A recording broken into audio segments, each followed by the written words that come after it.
Хэрэв та энэхүү зохиолыг бүтэн хувилбараар сонсохыг хүсвэл Mbook аппликейшнээр сонсоорой. Kojisaki Onna. Хөөе, бидний хэн хөөрхөн байна? Тэр өрөө цас орж байлаа. Харанхуй хонглоор нүүрэндээ багтаа 3 охин болон цүнхэн үүрсэн нэг хөөгөн алхаж байв. Хэнийн юм болоо? Би штэ. Үгүй би илүү хөөрхөн. Сүүлийн үед хотод сонсогдод байгаа зурглыг хүүгийн санджээ. Айдас түүнийг нөмөрч хорон мөч өнгөрөх тусам царай нь улам цонхиж байгааг харж болохоор байв. Тэр хамгийн тохиромжтой хариултыг хэрхэн өгөхөн бодно. Хүйтэн байна шүү. Кента хүү хамаг биеийн дагжин ийн хүү хэлв. Би урд насандаа муур байсан байхаа. Жижигхэн биетэй бас хүйтэнч дургүй гэж тэр үргэлжлүүлв. Хараваас ирж хүчтэй цоглог охин Кента руу гүн ирлээ. Кента цасан дээр тоглоё. Болидо би чам шиг хүйтэн тэсвэртэй бишээ Шиори. Бидний үеийнхэн цасан дээр тоглох хэвийн л үзэгдэл штэ. Чи хүйтэнд хит мэдрэг юм а гэж Шиоригийн охин Кента руу хуруугаараа зааж хэлв. Чи урд насандаа нохоо юм үнэг байсан баха гэж Кента нам дуугаар хэлсэн чи Шиорид тод сонсогджээ. Юу? Цасан дээр тоглоё гэсний төлөө намайг нохоо гэж байгаа юм уу? Ямар бүдүүлэг хэрэг вэ? За би номын сан руу явах хэрэгтэй байна. Чи өөр хүнтэй тогло. За яах вэ? Би өөр хүн олчих нь гайгүй. Гэхдээ чөлөөтэй болохоор буцаж ирээрээ. Тэгнэ. Ингэж хэлчихэд Кента Шиоригоос салан сургуулийн номын сан руу явв. Тэр ширээн дээр суун жижиг ном уншиж эхлэв. Энд дулаацах сайхан байдаг юм гэж Кента бодон босод хүмүүсээс хол ганцаараа байгаадаа баярлах шиг болно. Энэ номыг уншаад дуусчихлаа. Одоо юу унших вэ? Кента дараагийн номоо сонгох гэж шийдэж ядна. Гин дараас нь өөр хүн дуудлаа. Кента дөөмөн чамд зав байна уу? Яасан багшаа? Надад туслаад өгөөч. За, та номын санд хичнээн удаа суусан ч дургуутдаггүй. Өөрт ч туславал ядаж жаахан ч болтугай ачвалаг. Баярлалаа Кента дөөмөн. Номуудыг тавир дээр ангилал болгоноор ялгаж байрлуулах юм. Ойлголоо. Кента номуудыг авч тавир руу очив. Энд энэ ном ийшний нэг. Ахад хэдхэн ном байрлуулад би дуусгана. Ажлаа дуусгаад Кента номын сан доторх цаг руу харав. Аль хэдийн 5 цаг болчихож хордлох хэрэгтэй шүү. Нарны туяа аажуухан далд орж эргэн тойрон харанхуйлж эхэлжээ. Кента яарсаар номын сангаас гарав. Тэр эргэн тойрон харахад нэгч хүн сургуулийн орчин байсангүй. Шиори гэрлүүгээ явчихсан байх та. Кента амандан урамгүйхэн бовднан гудлын шүүгээр явав. Кента гудлын шүүгийг онгойлгоход Шиоригийн бичсэн зурвас үлдсэн байж. Өнөөдөр ажил гарсан тул би эрт гэрлүүгээ явж байна. Шиори.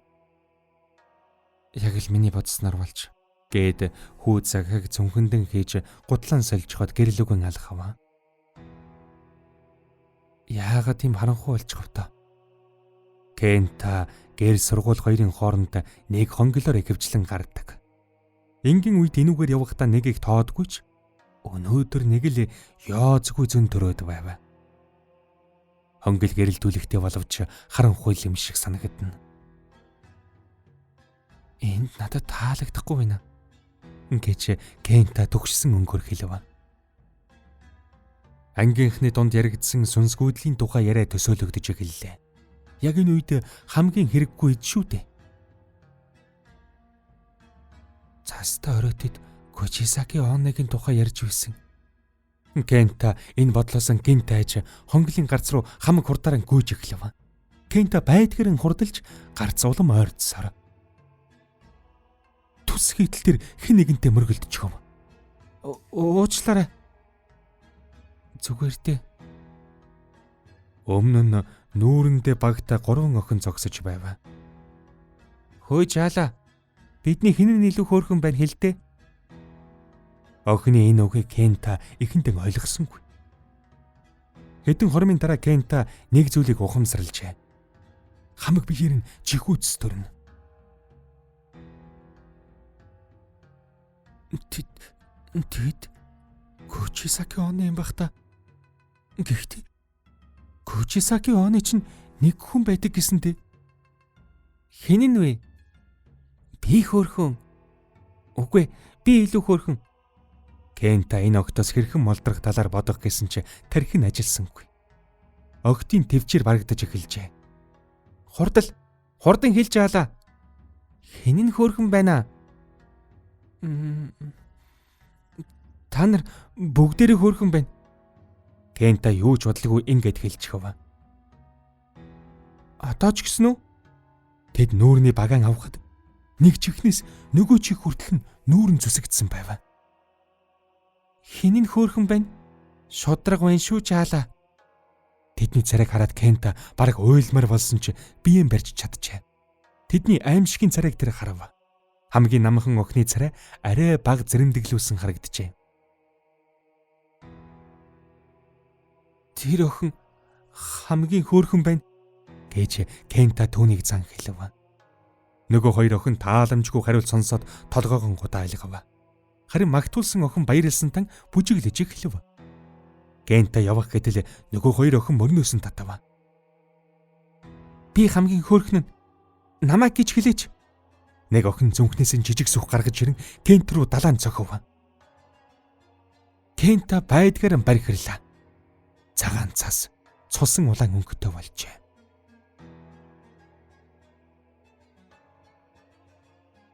Дараагийн өдөр түүнтэй сургууль дээр таарахаараа өчигдөр эрт явсантан уучлалт гуйна гэж Шиори сургууль руу явах замдаа боджээ. Шиори хонголд хүрэх үед газарт хэвтэй хүний дүрсийг харав. Яасан болоо? Тэр цогцос дээр дөхөн очиж чангаар хашгирав. Цогцос толгоогүй байлаа. Ойролцоо явж байсан хүмүүс түүний хашгирахыг сонсоод хэрэгт дурлан ирцгээв. Энэ юу? Хэн нэгэн цагдаа дуудаарай. Хөөе, цогцсны хажуу цүнх байна. Бичгээр нь пөөж магадгүй. Цүнхийг нь ухаж үзье. Энд сурагчийн үнэлэх байна. Оцука Кента. Шиори өөрийн найз Оцука Кента болохыг одоо мэджээ. Ийм байх боломжгүй. Тэр цогцсыг дахин харахад Кента өчигдрийн хувцастайгаан байхаач. Үгүй, энэ худлаа. Шиори тэнэг хүн шиг гөлрөн зогсно. Бодит байдлаас ирсэн шок түүний оюун ухааныг харанхуйлжээ. Хүмүүс тарж цагдаа нар ирэн цогцсыг авч явав.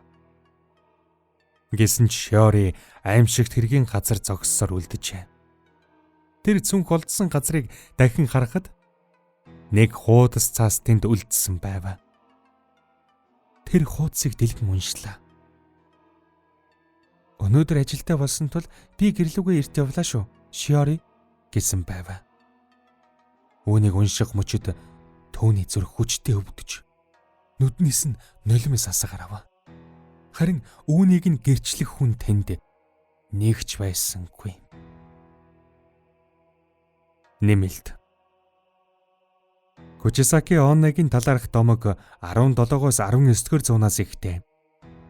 Түүнийг 100 талаас 180 см өндөр эмэгтэйгээр дүрсэлдэг. Түүнийг амьд байх үед нүрийг нь зэрэмдэглэж, нэг чихнээс нөгөө чих хүртэл зүссэн гэж ярьдаг. Тэр сүнс болон буцаж ирэхдээ хохирогчдоос би хөөрхөн байна уу гэж асуудаг. Хэрв үгүй гэвэл тэр шууд алдаг. Тийм гэвэл багаан тайлж, зэрэмдэг нүрийн харуулan одоо ч гисэн үү хэмээн асуудаг. Хэрв үгүй гэж хэлвэл бас л алдаг. Харин тийм гэж хариулвал хохирогчон өөрийн нэгэн адил нэг чихнээс нөгөө чих хүртэл зүсч зэрэмдэглэдэг байна.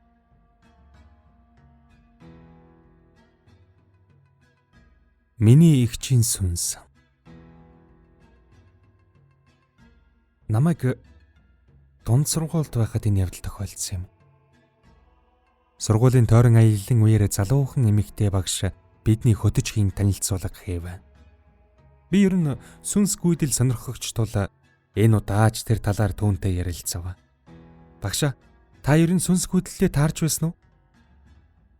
Түүний байгаа байдлаас харахад урд нь сүнс гарсан шинжтэй. Тэр хэсэг дуугүй бодлогошрон урдын явдлуудыг тунгааж буй бололтой. 6 жилийн өмнө багш гэртээ сонин зүйлстэй таарах болжээ. Эхэндээ ч сэтгэлдээ нэг их юм бодлоггүй явдаг байв. Айхаас илүүтэй сүнсгүүдэлд итгэдэггүй төрлийн хүн байсан. Тэр сүнс нь дунд сургуулийн охиных байв. Заримдаа тэр охин коридорд, заримдаа шатан дээр суучгсан багшийг харж байх үе хэд тохиолджээ. Багш ч тэр охины сүнсийг маш олон харсны дараа айх болсон байна. Тэр дахиж тэсвэрлэж чадлагүй ээжээсэн тэр охины талаар асуухаар шийдэв. Ээж нь эхэндээ нуух шинжтэй байснаа хэлэхэр болжээ. Энэ байшингийн зургийг гаргасан залуу охинтой байсан. Тэр нь байшин баригдах үед ирэн аавынхаа ажиллагааг хардаг байсан юм. Харамсалтай нь шатны хажуу зогсож байхад нь осол болоод охин амар өгдчихсэн юм. Би тэр залуутай холбогдож учрыг асуух гэж олон удаа оролдсон ч чадаагүй. Түүнийг энэ түүхийг ярьж дуусахад миний сэтгэл зүрх хоосрох шиг санагдав. Багшийн яриад байгаа охин 6 жилийн өмнө яг тийм ослоор нас барсан эгч минь байлаа. Төлөвлөгч залуу бол 5 жилийн өмнө амиа хорлсон аав минь юм. Үүнийг сонсоод эгчийн минь сүнс амар амгаланд очоогүй болохыг би мэдэж авсан. Би үүнийг багштаа тайлбарлан хэлж эгчтэйгэн очиж уулзах хүсэлтэйгээ байгаагаа хэлв. Дараагийн өдөр би багшийн гэрт очлоо.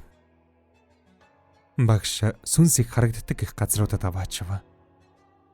Өөрөө гэрэл багтай тул бүрэнхий байх шиг санагдана. Хөөрхий эгч минь ийм газар маш олон жил ганцаархнаа байж тээ. Өөрөөсөө ичиж вин гэх бодол толгой тэргэлтэн. Багш надад ганцаараа байх цаг өгч байшингаас гарч явав. Сэтгэл хөдлөлтөн автан би хэсэг чимээгүй байсны эцэст ярьж эхлэв. Ийм газарт ор ганцаарангч нь олон жил амьдруулсан дуучлаарай. Сэтгэл шаналлыг ч анзаараагүй дуучлаарай. Би таны араас ирлээ. Хамтдаа гэрлүүгээ буцъя.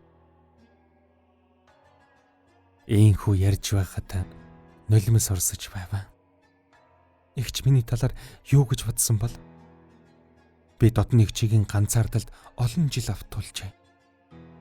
Хэдэн хормын дараа хин нэгний гар мөрөн дээр байхыг анзаарав. Би эргэж харлаа. Огт танихгүй охин зогсож байна. Огтхон ч танихгүй. Айдас хүрмэр царайтай юм. Түүний царайн дээр чөтгөрийн инээмсэглэл тодорчоо. Чи намайг өөртөө авч явах юм уу?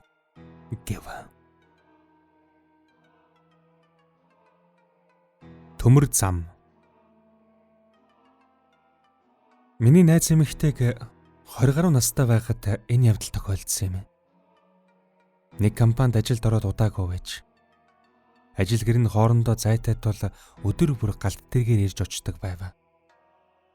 Гэрээс галт тэрэгний өртөө хүртэл 10 минут алхах зайтай ба дунд нь төмөр зам тавдаг байж. Нэг өдөр түүний ажлынхан гадуур шоудахар болжээ. Тэр гэртээ буцаж хувцсан сольжход уулзах газар рууган явахаар болов. Үдэшлэг дээр ажлынхантайган ууж идэн цагийг хөгжилтөд өнгөрөв.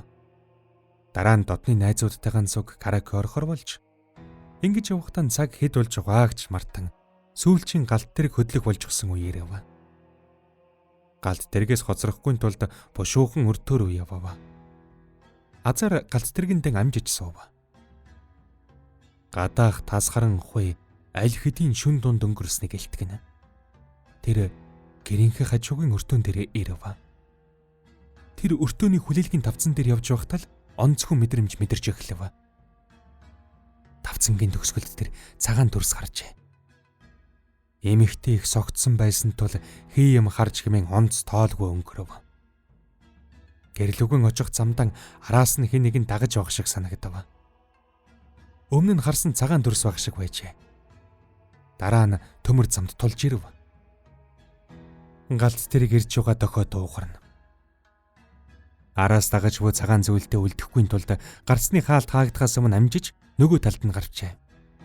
Тэр эргэж харахад замын цаадаг хаалтны цаана нөгөө зүйл зогсож байгаа харагдав. Тэр жигшмэр хачин зүйл энэ бүх хугацаанд араас дагаж байсан эмэгтийн хамаг бие хүүт таав. Сайтар ажиглавал цагаан хувцастай эмэгтэй хүн харагдав.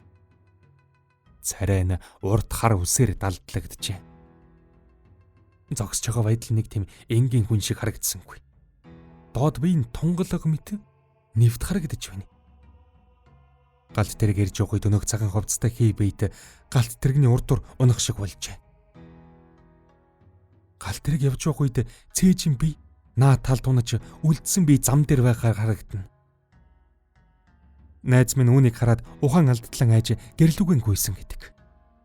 Тэр цагаас хойш дахиж тийм зүйлийг харсангүй. Харин интернетээр хайж үзэхэд хэдэн жилийн өмнө хуг зам дээр нэг эмэгтэй амиа хорлож бие нь хоёр хуваагдсан тухай товч мэдээлэл уншсан гэнэ.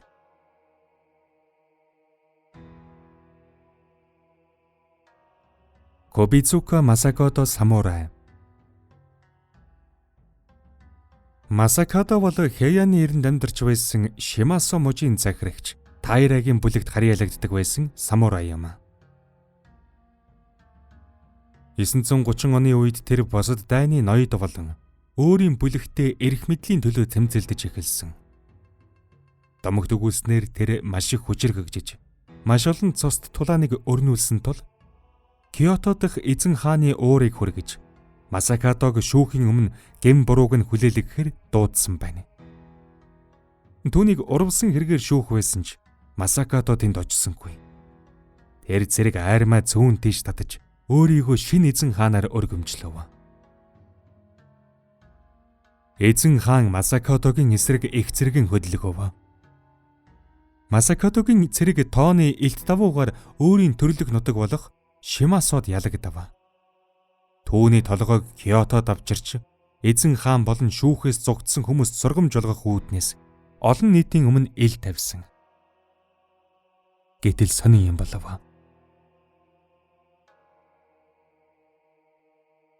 Масакатогийн тасарсан толгой амьд байх үеийн хшигэн эсэргүү үл захирагдсан шинжтэй байлаа.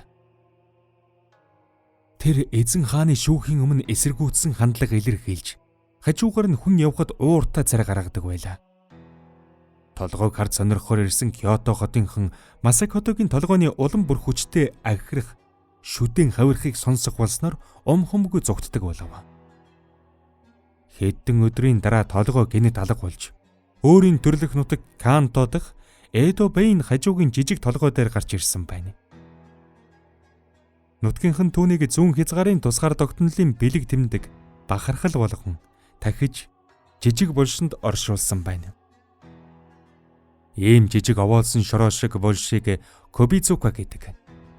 Түүнийг мөн Эдогийн тосгоны гол сүмийн нэг болох Канда сумд дахин шүтсэн байдаг. Хамгийн анхны шоугун Токугава нийслэлийн Эдод байгуулахад хожимын нэр нь Токио. Тэр сүмийг холдуулахыг хүсв. Засгийн газрын эсрэг тэмцдэг байсан самурайн сүнс түүний цайцтай ойрхон байсан нь түүнд таалагдаагүй бололтой. Сүмийг холдуулах амархан байсан ч булшиг холдуулах гэтэл Эдогийн цайзаар үл мэдэгдэх олон тооны үхэл тохиолдож муу ёрын цуу яриа тархав. Булшиг нүүлгэх төлөвлөгөөг цуцалж шоугун өөрийн хөрөнгөөр Кобизука булшиг сэлбэн төвхнүүлэх болов. Цаг хугацааны ирэхээр хүмүүс булшиг хөндөх болгонд тахал, өвчин, гал түүмэр, газар хөдлөлт зэрэг янз бүрийн гамшиг ослууд тохиолдох болов. 1923 оны Кантогийн их газар хөдлөлтийн үеэр Токио хотын ихэнх хэсэг сүрэхэд засгийн газраас булшиг өөр тийш нүүлгэж оронд нь офис барихаар төлөвлөж байв. төлөвлөгөөний дагуу ажлыг явуулж байтал тухайн төсөл томилогдсон 14 барилгын болон засгийн газрын эрх мэдэлтэн гэнт ар араасаа нас барав.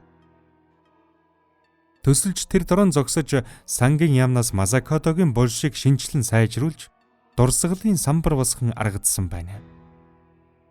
Гэсэн ч дөнгөж 20 жил үргэлжилж дэлхийн 2 дугаар дайны дараа Америкчууд хааны ордон хуучнаар Эдо цайз ин хажууд офис барихаар зэгсэн байна. Энэ нь булшиг нүүлгэнэ гэсэн үг. Япончууд Америкчуудад энэ нь муу санаа болохыг хэлсэн ч сонссонгүй. Үүний дараа дахиад л баахан үхэл муу ёрийн зүйлс тохиолдсноор төсөл зогсож Масакото бараг 1000 гаруй жил амар тайван хоцорсон түүхтэй. UFG банк тухайн газарт төв офисан барьсан ч булшиг тойруулан барилга барьснаас гадна байнга арчирч торддог болсон. 2006 онд UFG ба Токио Мицубуши банкуд нэгдэж Мицубушигийн захирал энэ журмыг их гайхаж байсан ч өөрчилсөнгүй хэвээр үлдээв. Энэ нэгдлийн дараа банкнд Тайра Масакото гэсэн данс нэгдэж фондны мөнгө Кандас өмдөх түүний сүнсийг аргадах булшиг нь арчилахад зарцуулагддаг болсон.